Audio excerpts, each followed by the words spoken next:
Klay Thompson.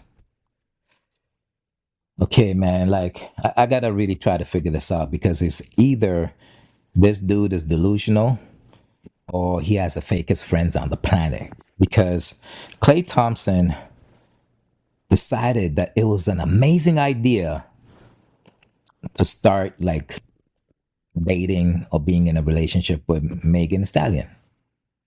Okay. Now this Megan is the woman that wrongfully put a man in jail for 10 years. Knowingly, lied, perjury, deceitful, evil, manipulated.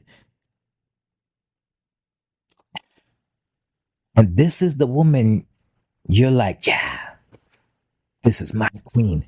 See, these are the characteristics that I want associated with me. These are the characteristics that I want to produce a child with.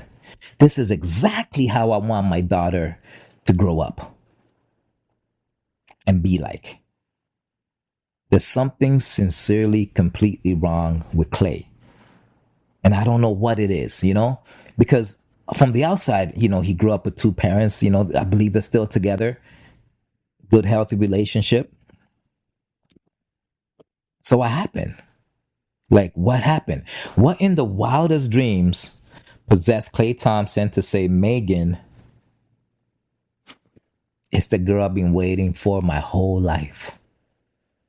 This is okay, Klay. Let me try to relate to you, right? Because I play ball too, right? Okay, you know how NBA draft, right? This is an NBA draft night. You're sitting there with your family. Everybody's like hovering in anticipation, right? And all of a sudden, you hear, you know, your name get called, and you get overwhelmed by emotion. You got your mom crying, your dad going crazy, your brother's going crazy. You made the league. You finally did it. You finally did it. The hardest part is making it into the league. I'm talking about it's way harder to make it into the league than to stay in the league. Okay. So you know how excited you were. You know how you jumped up for joy, so enthusiastic about everything in life, everything that you have ever done in your life up until that moment came to pass. And now you're in the league. You're jumping up in joy, you're smiling, you're dancing. That's exactly what Megan did when the verdict of Tory Lanez guilty came in. And she knows and she knew to this day that she lied and put an innocent man in jail. But she was so joyful. She was so excited. She was so happy that a man that did absolutely nothing to her was going to jail to lose a decade of his life. And I guarantee you that's exactly what happened and what she did and how she felt and how happy she was when she found out that he also got stabbed 14 times. You know what I mean? And you know how you missed the game winning shot?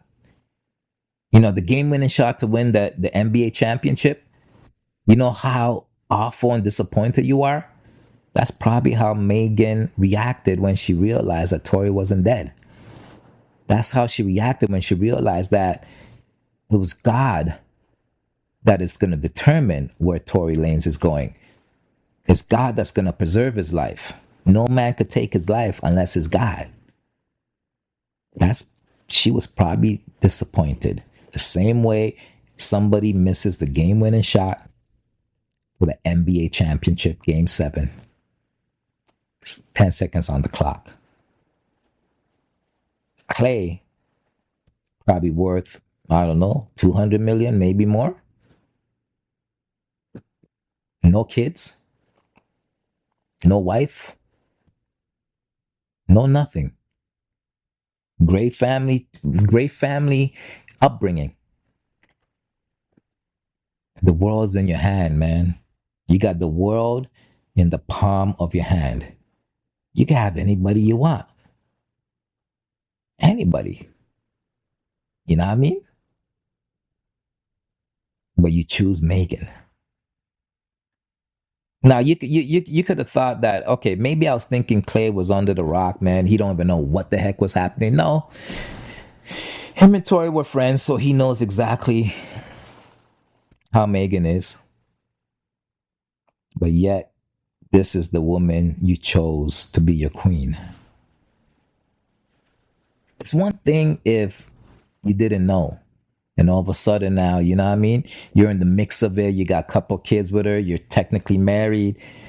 And most men, once they get married, it's going to be extremely hard for them to end the marriage. Not because they love the girl, but most men, most real men, they'll sacrifice their happiness for the happiness of their kids. Meaning to say that they'll stay in the relationship because of their kids.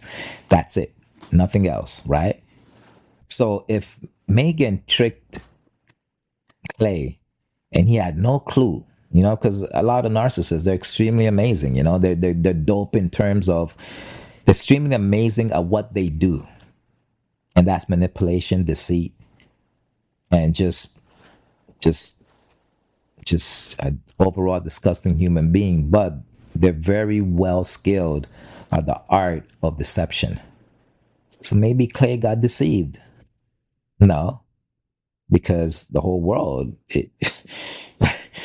everything played out. This whole case, the whole Tory Lane case has played out with evidence proving that Megan lied, and she's continuously doubling down, saying that that's exactly what happened. So you really know what type of person she is, but you still pick her.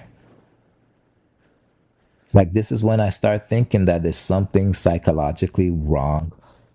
No disrespect, but there's something psychologically wrong with Clay for him to say, I could have any girl on the planet, but I'm going to choose this one. You know what I mean? And here's the thing, though. If you're able to escape death, because realistically, if Tori just faced that recently with Megan, what makes you think that you're not going to face the same thing? What makes you think she ain't going to do the same thing to you? What makes you think, is it arrogance? Is there arrogance to the point where, hey, that's Tori, that can't happen to me? Is there something like that, though? And honestly, Clay, man, like, I may come off as, I don't know, I'm honestly, sincerely, like, worried, like literally worried, because you're clueless in terms of what this woman is capable of. Like, totally clueless. Like, you ain't got no friends. Your parents ain't ever told you nothing. Like, like, nobody told you this ain't a good move. Like, even the other day, I seen a clip of you with a reporter or something, maybe a fan. Like, he had you on camera and he asked you, yo, what you think about Tori and stuff, and I guess Tori coming out or whatever, and you snapped at him, right? So it's almost like you're already brainwashed, man. Like, you're already brainwashed. Like, I feel bad for you. I feel sorry for you.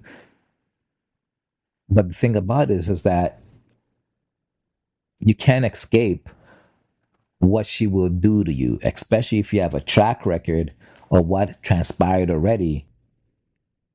Why do you think you could escape that? You know? Like, Megan wishes death on people. She doesn't care. She has no heart. She has no empathy. She doesn't care about anybody but herself. But somehow you probably believe she cares about you. And that's why you're ignoring every single red flag on the planet. You got about a good 3-4 years of objective truth, factual objective truth, proving what she is, proving that she conspired, proving that she framed, proving that she lied, proving that she don't care about a human being's life, a human being's life.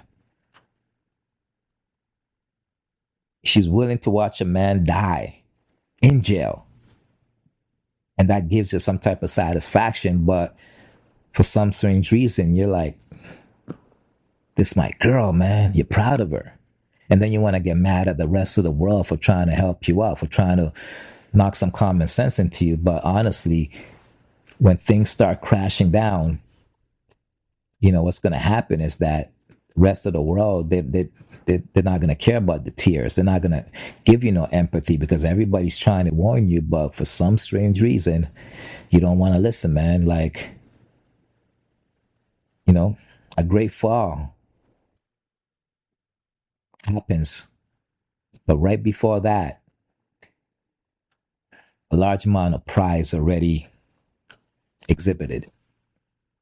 And for you to have this much evidence on one person, Megan, and choose to ignore every ounce of that without even questioning it,